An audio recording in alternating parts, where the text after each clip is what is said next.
Hello students, welcome to my channel Chauhan DG classes. Rajasthan constable परीक्षा 2020 के लिए सामान्य विज्ञान के 20 प्रश्नों का सेट है।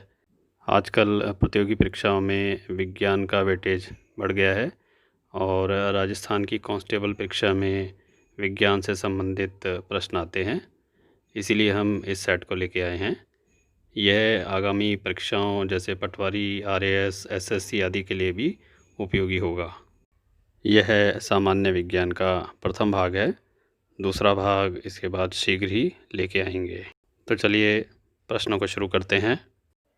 पहला प्रश्न है, लोहे का क्यूरी ताप कितना होता है? इसका उत्तर है 770 डिग्री सेल्सियस।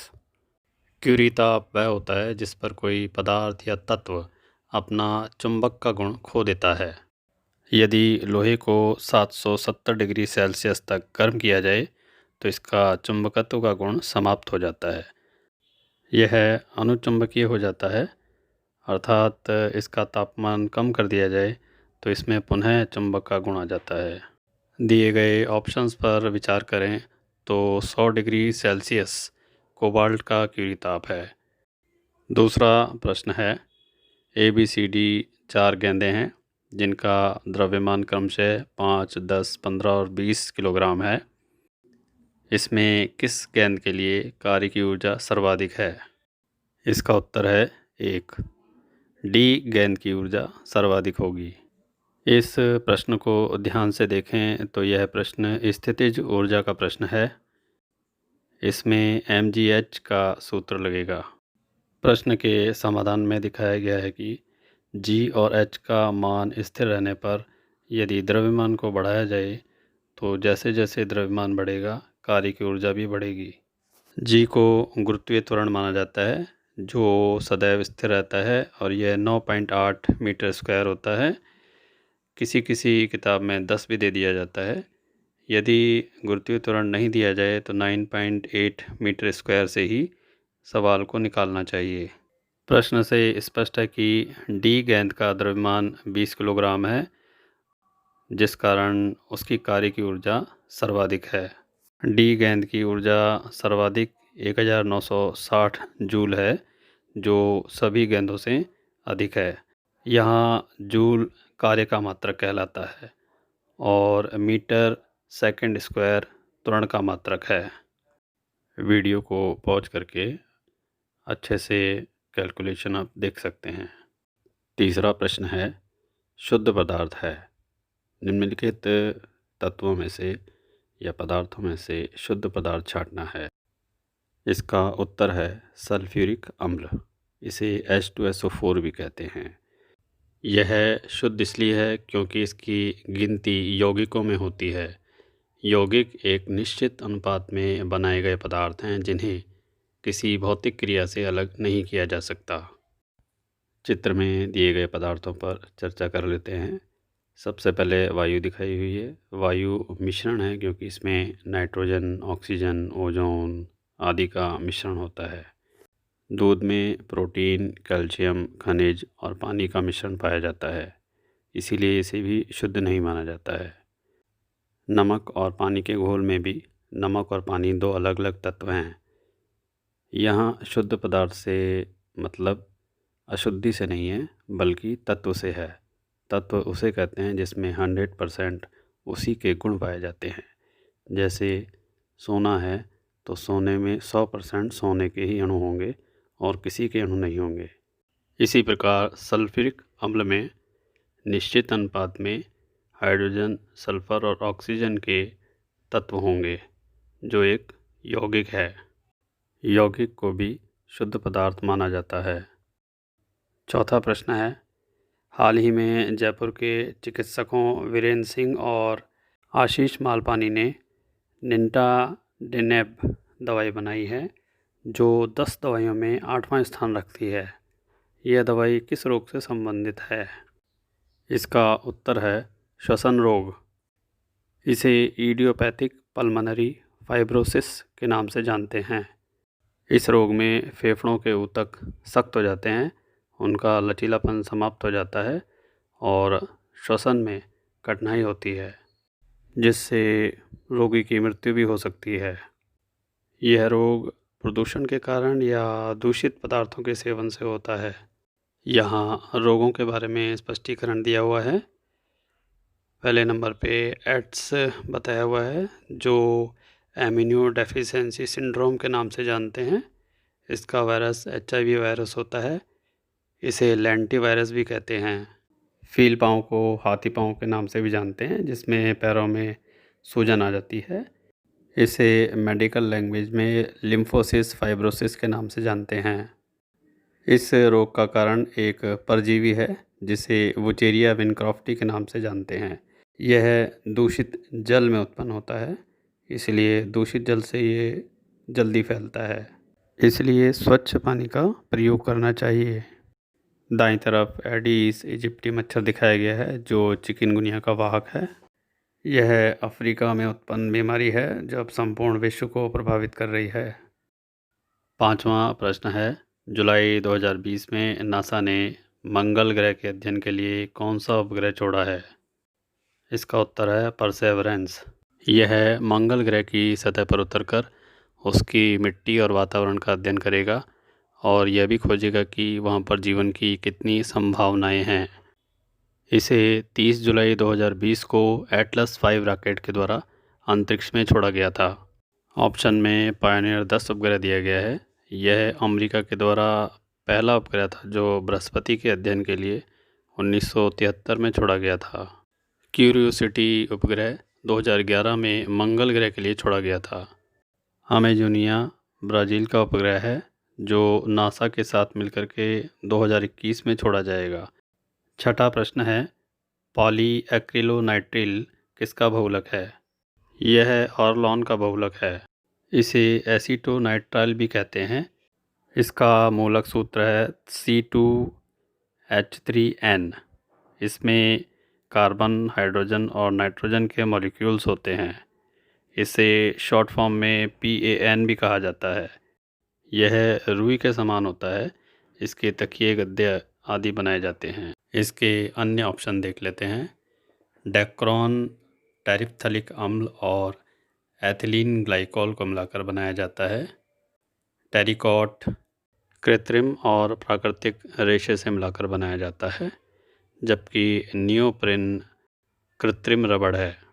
सातवां प्रश्न है, पौधे की बीमारी ब्लैक हार्ट किसके कारण होती है? यह रोग ऑक्सीजन की कमी के कारण उत्पन्न होता है। यह रोग विशेष रूप से आलू में पाया जाता है। यह एक अजैविक रोग है, अर्थात यह किसी बैक्टीरिया या वायरस से नहीं होता, बल्कि वातावरण के कारण होता है। ऑक्सीजन की कमी से उत्पन्न होने वाला रोग है। भंडारण करते समय अगर भंडार गृह में ऑक्सीजन की सही व्यवस्था ना हो तो यह रोग उत्पन्न हो जाता है। चित्र में दिखाई दे रहा है कि आलू का रंग बिल्कुल काला हो गया है। यह ऑक्सीजन ना मिलने का परिणाम है। आठवां प्रश्न है, हीमोसील किसमें पाया जाता है? इसका उत्तर है तिलचट्टा। हीमोसील को देखुआ कहा जाता है। यह आर्थ्रोपोडा में संचार और संवहन की व्यवस्था करता है। यह एक प्रकार का खोखला स्थल होता है, जिसमें नसों की व्यवस्था नहीं होती।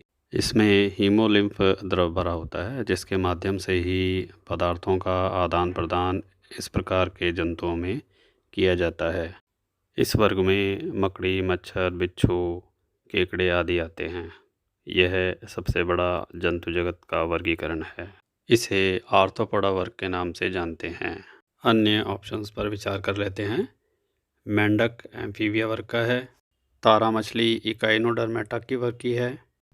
अमीबा प्रोटोजोआ वर्ग का प्राणी है। 9th क्वेश्चन है, लसिका कोशिका का निर्माण स्थल कौन सा है? इसका निर्माण प्लीहा में होता है, जिसे स्प्लीन भी कहते हैं। यह आमाशय के नीचे पीछे की ओर स्थित होता है। प्लीहा को RBC का कब्रिस्तान भी कहा जाता है, क्योंकि डेड RBC सेल प्लीहा में ही संग्रहित होते हैं। लसिका मानव शरीर में एक लिक्विड पदार्थ है, जिसमें RBC नहीं होता है, इसीलिए इसका कलर लाल नहीं होता है। यह ऊतक और रक्त कोशिकाओं के बीच पदार्थों का आदान प्रदान करता है। लसिका को अंग्रेजी में लिम्फ कहा जाता है। क्योंकि इसमें लिम्फोसाइट अर्थात WBC श्वेत रक्त कणिकाएं रहती हैं। चित्र से इसे अच्छी प्रकार से समझा जा सकता है। इसमें दर्शाया गया है कि प्लीहा लीवर के नीचे स्थित है। यहाँ पित्ताशय अर्थात गॉल ब्लैडर को भी दर्शाया गया है। गॉल ब्लैडर में पित्तरस का संग्रह होता है। यहाँ हम पित्ताशय की बात नहीं करेंगे, प्लीहा की बात करेंगे, क्योंकि क्वेश्चन प्लीहा से संबंधित है। चित्र में दर्शाया गया है कि लसिका द्रव या ऊतक द्रव ऊतक और रक्त कोशिकाओं के बीच संपर्क का कार्य कर रहा है। इसका सबसे महत्वपूर्ण कार्य है शरीर में इम्यून सिस्टम अर्थात परिरक्षण तंत्र का विकास करना। 10वां प्रश्न है, किस रोग को थायराइड की आत्महत्या कहा जाता है? हाशिमोटो रोग को थायराइड की आत्महत्या का रोग कहते हैं। इस रोग की पहचान 1912 में जापान के चिकित्सक हाकेरू हाशिमोटो ने की थी। इसीलिए उन्हीं के नाम पे इस रोग का नाम रख दिया गया है। यह रोग जीवन शैली में परिवर्तन और आनुवंशिकता के कारण होता है। इसमें थायराइड का इम्यून सिस्टम समाप्त हो जाता है या ख़राब होने लगता है, इसीलिए इसे थायराइड की आत्महत्या कहा जाता है, अर्थात थायराइड स्वयं ही अपने आप को मारने लग जाती है। ऑप्शन में जो गाइटर रोग है वह थायराइड का रोग है, लेकिन हाशिमोटो रोग से अलग है। इसमें आयोडीन की कमी हो जाती है, जिस कारण से थायराइड में सूजन आ जाती है, जिसे गैंगा रोग भी कहते हैं। एक्रोमीगैली रोग पीयूष ग्रंथि का रोग है, जबकि ऑस्टियोसिस फिब्रोसा हड्डियों की कमजोरी का रोग है। 11वां प्रश्न है, वह कौन सा तत्व है जिसके दूसरे कोश में पहले कोश की अपेक्षा दुगने इलेक्ट्रॉन पाए जाते हैं? इसका उत्तर है कार्बन। कार्बन में 2 कोश होते हैं और इसकी कुल इलेक्ट्रॉन संख्या 6 होती है।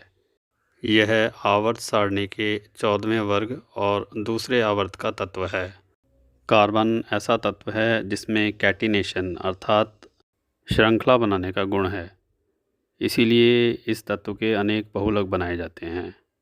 हीरा, कोयला और ग्रेफाइट के रूप में इसके अपर रूप भी पाए जाते हैं। इस प्रश्न को निम्न चित्र से स्पष्ट किया जा सकता है। कार्बन दूसरे आवर्त का तत्व है, इसीलिए इसमें 2 शेल होते हैं। इसकी इलेक्ट्रॉन संख्या 6 है। अब इन 6 इलेक्ट्रॉनों को इस 2 कोश में एडजस्ट करना है। किसी भी तत्व के कोश को भरने का नियम यह है कि पहले कोश में 2 इलेक्ट्रॉन ही होते हैं, उसके अगले वाले दूसरे कोश में कुल 8 इलेक्ट्रॉन भरे जा सकते हैं। कार्बन के 6 इलेक्ट्रॉनों में से 2 इलेक्ट्रॉन पहले शेल में और बाकी के 4 इलेक्ट्रॉन दूसरे शेल में रखे जाएंगे। इस प्रकार दूसरे शेल में पहले शेल की अपेक्षा दुगने इलेक्ट्रॉन हो जाते हैं। इस प्रकार के प्रश्न तभी हल किए जा सकते हैं जब तत्वों का इलेक्ट्रॉनिक विन्यास याद होगा। इसीलिए प्रमुख तत्वों के इलेक्ट्रॉनिक नंबर याद करने आवश्यक हैं। 12वां क्वेश्चन है, एंगस्ट्रॉम किसका मात्रक है? यह तरंग दैर्ध्य का मात्रक है। इसका उपयोग लघु या छोटी दूरियों को मापने के लिए किया जाता है, जैसे नैनोमीटर, माइक्रोमीटर इत्यादि। तरंग दैर्ध्य का मापन माइक्रोमीटर या नैनोमीटर में होता है, इसीलिए एंगस्ट्रॉम इकाई का प्रयोग किया जाता है। 1 एंगस्ट्रॉम 0.1 नैनोमीटर या 10⁻⁻4 माइक्रोन के बराबर होता है। अन्य ऑप्शंस पर विचार करें तो ज्योति तीव्रता का मात्रक कंडेला होता है। इसी प्रकार खगोलीय दूरी का मात्रक पारसैक होता है। पारसैक सबसे लंबी दूरी के लिए उपयोग किया जाता है। प्रदीप्ति घनत्व के लिए लक्स का उपयोग किया जाता है। 13th क्वेश्चन है, यकृत शोथ हेपेटाइटिस बी का टीका किससे निर्मित किया जाता है? इसका उत्तर है खमीर। खमीर से हेपेटाइटिस बी का टीका बनाया जाता है। खमीर में से पॉलीपेप्टाइड एंटीजन निकालकर इस टीके का निर्माण होता है। साल का टीका पोलियो के लिए होता है। गौमसूरी का उपयोग चिकन पॉक्स के लिए किया जाता है। टी सेल श्वेत रक्त कणिकाओं का ही भाग होते हैं।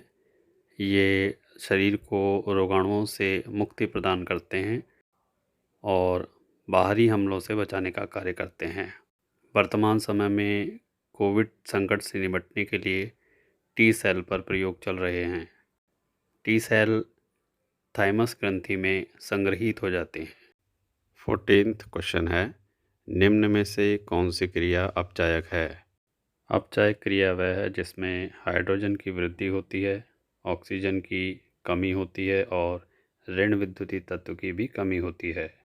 तीसरे ऑप्शन में FeS से S अलग हो रहा है, इसीलिए ये अपचायक क्रिया है। FeS को फेरस सल्फेट कहते हैं, जिसमें से सल्फर की कमी हो रही है। सल्फर एक ऋण विद्युतीय तत्व है। पहले समीकरण में ऋण विद्युतीय तत्व क्लोरीन की वृद्धि हो रही है। ऋण विद्युतीय तत्व की वृद्धि होना ऑक्सीकरण कहलाता है। क्लोरीन 2 से 4 हो गया है। दूसरे समीकरण में हाइड्रोजन गैस बन करके अलग हो रही है, यह भी एक ऑक्सीकरण क्रिया है। और चौथे समीकरण में क्लोरीन की वृद्धि हो रही है। मुख्यतः अधातुओं को ही ऋण विद्युतीय तत्व कहते हैं, जैसे नाइट्रोजन, सल्फर, कार्बन, हाइड्रोजन इत्यादि। यदि इनकी कमी हो जाती है तो अपचायक क्रिया और वृद्धि हो जाती है तो ऑक्सीकरण क्रिया कहलाती है। 15वां क्वेश्चन है, कवक रोग नहीं है। ट्रैकोमा कवक रोग नहीं है। यह रोग आँख में होता है, इसका कारण बैक्टीरिया है। इसके अतिरिक्त ऑप्शन में जो भी रोग दिए गए हैं वे सभी फंगस या कवक के रोग हैं। नीचे नोट में आँख की बीमारियों के नाम लिखे हुए हैं, जैसे ग्लूकोमा, कैटरैक्ट, एस्टिग्मेटिक इत्यादि। इन्हें भी याद करना चाहिए क्योंकि एग्ज़ाम में पूछे जा सकते हैं। 16वां प्रश्न है, अपश्रव्य ध्वनि किसे कहते हैं? इन्हें इंफ्रासोनिक वेव भी कहा जाता है। अपश्रव्य ध्वनि 20 हर्ट्ज से कम होती है। मनुष्य 20 से लेकर 20 किलोहर्ट्ज तक ध्वनि को सुन सकता है। 20 किलोहर्ट्ज से ऊपर और 20 हर्ट्ज से नीचे ध्वनि को नहीं सुन सकता। 20 हर्ट्ज से नीचे की ध्वनि इंफ्रासोनिक या अपश्रव्य कहलाती है। 20,000 हर्ट्ज या 20 किलोहर्ट्ज की ध्वनि अल्ट्रासाउंड कहलाती है। अल्ट्रासोनिक तरंगें विशालकाय मशीनों या क्षेत्र से उत्पन्न होती हैं। भूकंप अवश्रव्य ध्वनि उत्पन्न करता है। अवश्रव्य ध्वनि को सुनने की क्षमता गैंडे और सांप में होती है। यह इम्पोर्टेंट जानकारी है जो किसी किताब में पता नहीं चलती है। 17वां प्रश्न है, आवर्त सारणी का वह पहला तत्व कौन सा है जिसकी खोज एशिया में हुई है? इसका उत्तर है निहोनियम। इसकी खोज रिकेन रिसर्च इंस्टीट्यूट जापान के द्वारा की गई थी। यह आवर्त सारणी का 113वां तत्व बनाया गया था। इसका पुराना नाम उनिंट्रियम है। आवर्त सारणी का सबसे भारी तत्व ऑस्मियम कहलाता है और सबसे हल्का तत्व हाइड्रोजन है। टैक्टेनियम आवर्त सारणी का पहला कृत्रिम तत्व है। टैक्टेनियम की खोज 1937 में कार्लो पेरियर और एमिलो जीनो सेंगर के द्वारा की गई थी। ऑर्गेन्शियम आवर्त सारणी का 118वां तत्व है। आवर्त सारणी में कुल 118 तत्व हैं। 2016 में आवर्त सारणी में 118वां तत्व जुड़ गया था। 18वां प्रश्न है, पशुओं में ब्लैक क्वार्टर रोग का कारण क्या है? यह जीवाणु या बैक्टीरिया से होने वाला रोग है। इसका जीवाणु क्लोस्ट्रीडियम चुवोई कहलाता है। इस जीवाणु का प्रभाव पशुओं की टांगों में होता है, इसलिए वे चलने में असमर्थ हो जाते हैं। इसलिए इस रोग को लंगड़ा रोग भी कहा जाता है। पशुओं में खुरपका और मुंहपका रोग वायरस से होता है। अफारा रोग संदूषित जल या भोजन से हो जाता है। फंगस से रिंग वार्म रोग हो जाता है। 19वां प्रश्न है, कैल्शियम का इलेक्ट्रॉनिक विन्यास क्या है? इसका उत्तर है 2, अर्थात Ar4s²। Ar का अर्थ आर्गन से है। कैल्शियम आवर्त सारणी में दूसरे वर्ग का तत्व है। दूसरा वर्ग S ब्लॉक की श्रेणी में आता है।